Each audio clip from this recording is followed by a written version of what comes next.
Most people think leadership should be visible, that authority needs to be demonstrated.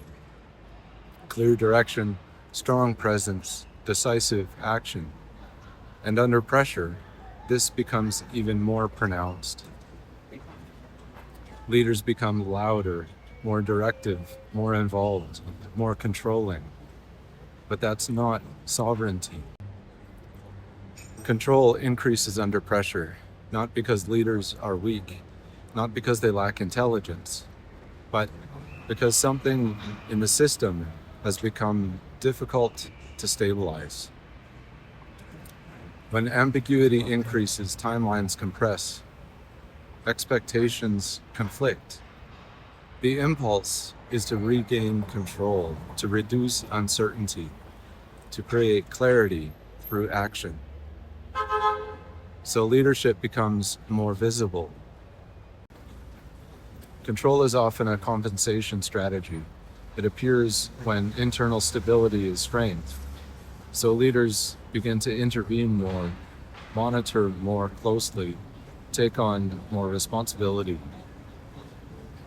This shows up as micromanagement, over-responsibility, premature decisions, not as a failure of character, but as an attempt to stabilize something that feels unstable. Sovereignty doesn't operate this way. It doesn't need to prove itself through activity. It's not louder under pressure. It's more stable. Sovereign leadership is regulated, consistent, non-compulsive. It can act when needed, but it doesn't act to relieve internal pressure. This is where things get distorted, because most systems are conditioned to equate activity with effectiveness, visibility with authority.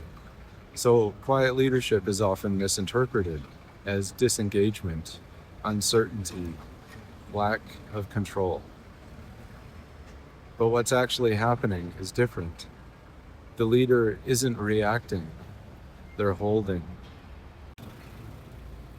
The shift from control to sovereignty is not stylistic, it's structural. It requires internal regulation, tolerance for ambiguity, the ability to hold uncertainty without collapsing into action. Without that, control becomes inevitable.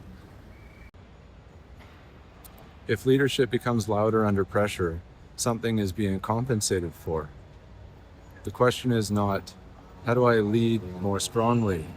The question is, what am I trying to stabilize through control? Sovereignty begins there.